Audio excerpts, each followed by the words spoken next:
কিভাবে গুগল থেকে আপনি কপিরাইট ফ্রি ছবি ডাউনলোড করবেন সেটা আজকে আমরা দেখব।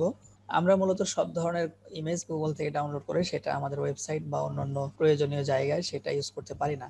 সেক্ষেত্রে গুগল থেকে নির্দিষ্ট কিছু ইমেজ আছে যেগুলো আমরা খুব সহজেই চাইলে ডাউনলোড করে নিতে পারি। তো এইখানে আমি একটা ইমেজ সার্চ দিয়ে আপনাদেরকে দেখাচ্ছি। এখানে আমি ফ্লাওয়ার লিখে সার্চ দেওয়ার পরে এইরকম একটা ইন্টারফেস আসছে। এখান থেকে আপনি কোন ধরনের ইমেজগুলো নিতে পারবেন। তো এই জন্য আপনাকে প্রথমে আপনার এই যে এইখানে প্রথমে টুলসের ভিতরে যেতে হবে। এইখান থেকে ইউজার্স রাইটস আছে, এইখানে ক্লিক করে দিবেন। এরপরে এইখান থেকে আপনি দেখেন যে ক্রিয়েটিভ কমন্স লাইসেন্স একটা আছে, তারপর হচ্ছে কমার্শিয়ালস অ্যান্ড আদার লাইসেন্স।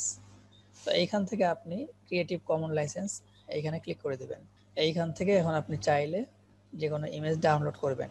আরও একটা বিষয় আছে যে আপনি যে কোনো ইমেজ চাইলেই ডাউনলোড করতে পারবেন, ঠিক আছে, কিন্তু সেটা সরাসরি আপনার অন্যান্য ওয়েবসাইট বা অন্যান্য জায়গা থেকে ইউজ না করাই ভালো। সেই ক্ষেত্রে আপনি আপনার ইমেজটাকে এডিট করে নেবেন, তাহলে আপনি যে কোনো জায়গায় আপনার ছবিটা ইউজ করতে পারবেন।